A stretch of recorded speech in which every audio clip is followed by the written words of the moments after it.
In this video, we're going to be checking out Doom: The Dark Ages on the Steam Deck OLED. So keep in mind, this is actually the early access version of the game, so 2 days early. I'm sure in the future we will see better performance, but right now, with the correct settings, surprisingly enough, it's actually pretty playable on the Steam Deck OLED. Definitely keep an eye on the channel because I will be testing this on other handhelds like the ROG Ally X, the Legion Go. I've even got some HX 370 powered handhelds that I want to test this on, like the new AOK Zoe A1X. But like I mentioned in this video, we're going to be testing it out on the Steam Deck OLED.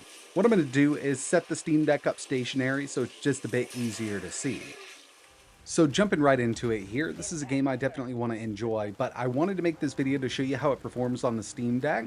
And so far it's not that bad, but I do want to admit that this is early in the game. So later on, performance could fall right on its face. But there's a few different settings that I wanted to go through in this video. First up, we're at 800p. That's the resolution of the Steam Deck OLED's display. Low settings and FSR, I'm going to take it to performance. We're also going to try out XESS and frame generation later on, but with it set up like this, it doesn't feel that bad. We're a little over 30, and again, still early in the game, and the game just released like an hour before making this video here, so down the road, performance will increase, but looking at it so far, I'm actually pretty impressed that the Steam Deck's able to pull this off like it is. It would be awesome to be able to play this at 60 FPS, but I don't think we're going to get there on the Steam Deck, even with frame generation enabled. Jumping ahead just a bit, don't want to spoil it all. Even with these settings, you can see in some areas it is dipping under that 30 mark. Another thing that I did go through and try was just static resolution scale and dynamic resolution scale.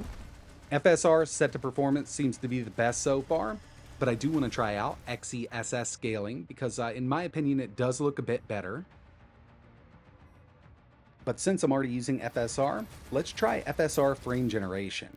We'll go ahead and enable this, make sure it's applied, and I can see the frame rate dip way down. So there's definitely an issue with FSR 3 frame generation right now, and this game at least on the Steam Deck.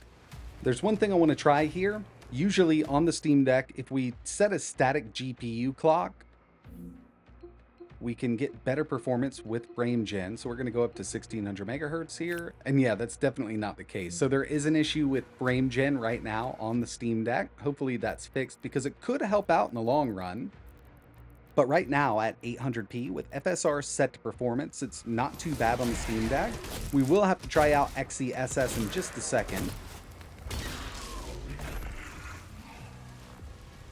The Slayer is dangerous. Keep your distance.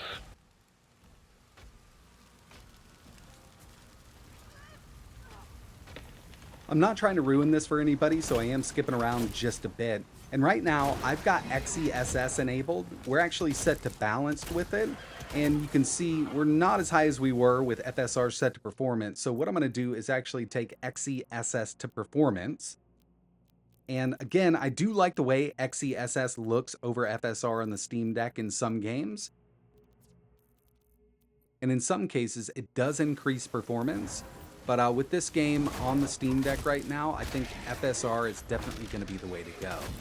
So with XESS set to performance, it does seem like we've got more dips than we did with FSR.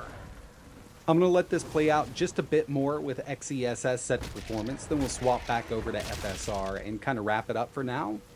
We need a little more time on the Steam Deck with this game. At least the developers do have some bugs and things that they can iron out. We could see much better performance out of this in the coming weeks, and I'm pretty sure we will. With Doom Eternal, it's a very well optimized game. I mean, it basically runs on everything now, and I think they could kind of do the same thing here with Dark Ages.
The last thing I wanted to do was set the Steam Deck's refresh rate to 30 Hz, so that should lock us down at 30. We're still at low settings, FSR set to performance, and again, I did go through and I tried XESS like this. I think FSR at performance is where we need to be. Dynamic resolution scale can also get us down to 30, but for some reason it just seems a bit smoother here with FSR. So the big question is, should you buy this specifically for the Steam Deck? And the answer right now is no. That could definitely change in the future. It's still a bit early to say. But if you've got a higher end PC or a gaming laptop, this game would be totally worth playing over there. And you've already got it on Steam if you purchase it for that. So you can always play it on the Steam Deck. Personally, I'm really excited to test this on a higher end handheld like the ROG Ally X. And like I mentioned, that AOK Zoe A1X. It's got a 70 watt hour battery with that Ryzen HX 370. I think we can get a much higher frame rate over there, but I'm not sure if we're even going to hit 60 on those. So keep an eye on the channel because I'll have those videos coming up really soon. But that's going to wrap it up for this one. If you've been testing this game out on the Steam Deck and you've got a higher frame rate, better settings, let me know what they are in the comments below. And like always, thanks for watching.